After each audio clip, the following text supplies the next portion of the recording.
Heroin is a highly addictive semi-synthetic opiate that is derived from morphine. Heroin remains one of the most frequently abused narcotics in the United States, and according to recent reports, the opiate epidemic shows no sign of stopping. In 2015, there were 47,000 opiate-related deaths. That equates to 125 Americans per day. When people initially think of Nassau and Suffolk County, they may think of high property taxes or, in summer months, the beach. But the biggest concern right now is the heroin epidemic that is threatening the members of our community. The island hit record numbers at 242 reported heroin-related deaths in 2012 and 2013. And believe it or not, between 2009 and 2013, the island had more fatal overdoses than the Bronx and Brooklyn combined.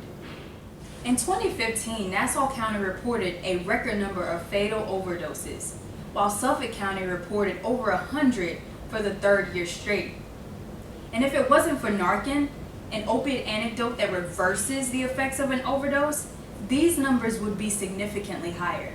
Believe it or not, every time I tune into News 12 or CBS Long Island, I see a segment on heroin abuse. The epidemic has led to the establishment of the Nassau-Suffolk Heroin Task Force, which is comprised of detectives, supervisors, and an intelligence analyst who seek to pursue dealers and drug traffickers who are responsible for the report of overdoses.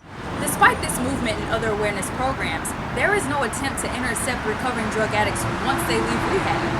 They are expected to live a normal life and transition back into society. The lack of support during this critical transition has resulted in numerous relapses. And on average, heroin addicts relapse 8 to 10 times before achieving sobriety.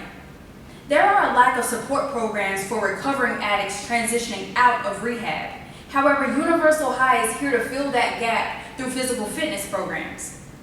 There aren't any treatment programs for recovering addicts that focus solely on physical fitness in Nassau and Suffolk counties. Thus, our competition is very low, if not non-existent. Addiction recovery techniques attempt to restore dopamine in the brain. These happy-inducing chemicals are the highest during points of exercise.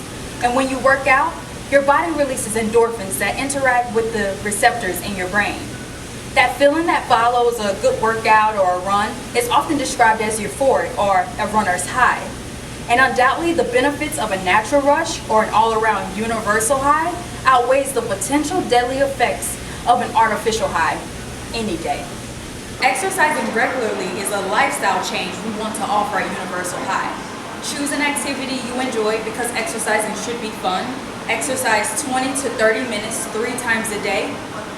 An exercise routine should also include a variety: running on the treadmill, rowing, boxing, cycling, lifting weights, and so much more.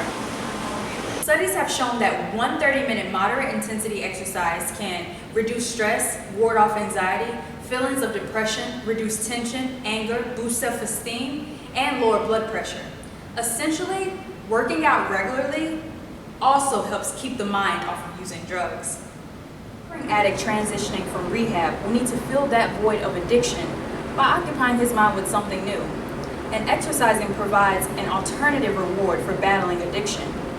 We need to invest our time and our capital into helping the people of our community to work out and into sobriety. My name is Janetica Manning, and my Universal High is dancing. What's yours?